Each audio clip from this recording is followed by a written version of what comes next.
Hey everyone, James again. Welcome back. Today we're diving into the mysterious and horrifying case known as the West Mesa Murders. This case remains one of the most haunting unsolved mysteries in recent history. But before we start, subscribe and hit the like button to support the channel. Get comfortable and let's get started. On a cold February day in 2009, a woman walking her dog stumbled upon a discovery that would unearth one of the most chilling unsolved crimes in Albuquerque's history. Buried beneath the sands of the West Mesa were the remains of 11 women, all of whom had disappeared years earlier. The West Mesa is a desolate area on the outskirts of Albuquerque, New Mexico. Known for its sweeping views and stark beauty, it was here, hidden from view, that a horrifying secret lay buried. In 2009, this barren land became the site of one of the largest crime scenes in U.S. history. During the early 2000s, Albuquerque faced significant challenges with crime, particularly related to drugs and prostitution. This dark underbelly of the city set the stage for the disappearance of several women, unnoticed by many but not forgotten by their families. It all began on February 2, 2009. Christine Ross, walking her dog Ruka, discovered a human bone near 118th Street and Dennis Chavez Boulevard. What seemed like a singular grim find quickly escalated as police began to uncover more remains, leading to the discovery of a mass grave. Over the next few months, the remains of 11 women were unearthed, revealing a horrifying pattern. Each woman had gone missing between 2001 and 2005, their disappearances unnoticed by many, but devastating to their loved ones. The 11 victims, identified through painstaking forensic work, shared a tragic commonality. Many struggled with substance abuse and were involved in prostitution, making them vulnerable targets. Let's take a moment to remember each of them. Michelle Valdez, 22, disappeared in 2004. She was the first of the victims to be identified through DNA analysis. She was pregnant at the time of her death. Victoria Chavez, 26, vanished in 2004. She was known to have struggled with drug addiction. Virginia Cloven, 24, was last seen in 2004. She had a history of running away from home.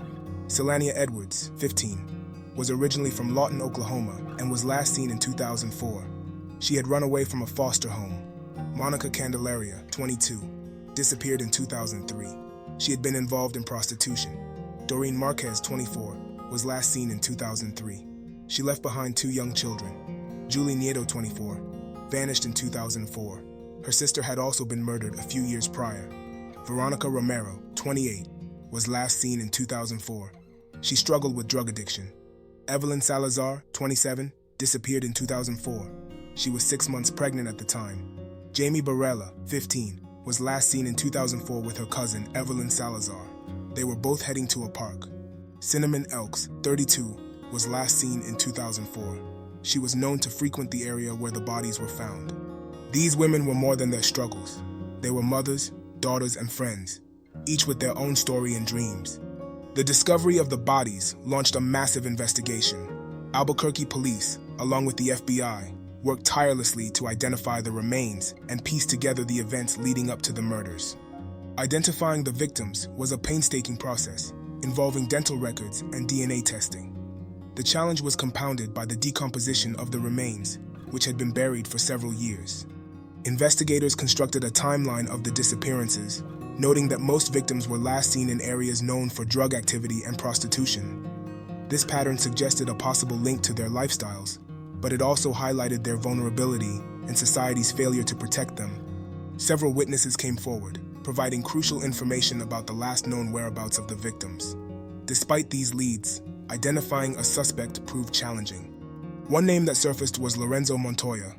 Montoya lived near the burial site and had a history of violence against women. In 2006, he was killed by a woman he had abducted in what was deemed an act of self-defense. Although Montoya seemed a likely suspect, no concrete evidence linked him to the West Mesa murders. The investigation continued to explore other leads and suspects, but none have led to definitive answers. The media played a crucial role in bringing attention to the case. Local and national news outlets covered the story extensively, keeping the public informed and the pressure on the authorities. The community reacted with a mix of horror and sadness. Candlelight vigils were held, and families of the victims became vocal advocates for justice. ensuring that their loved ones would not be forgotten. Various theories have emerged about the identity of the killer or killers. Some speculate it could have been a serial killer preying on vulnerable women. Others believe there might be multiple perpetrators involved. The lack of clear evidence and the passage of time have made it difficult to pinpoint the exact motive and method behind the killings. The West Mesa murders have left a lasting impact on Albuquerque and the families of the victims. This case has highlighted the need for better protection and support for vulnerable populations. Despite extensive efforts, the case remains unsolved. However, law enforcement continues to work tirelessly, hoping that one day, justice will be served for the 11 women whose lives were tragically cut short. Thank you for watching this Crime Files episode. If you have any information about the West Mesa murders or any other unsolved crimes, please contact your local authorities. Complaints are extremely important for any criminal case. Until next time, stay safe and stay vigilant. See you.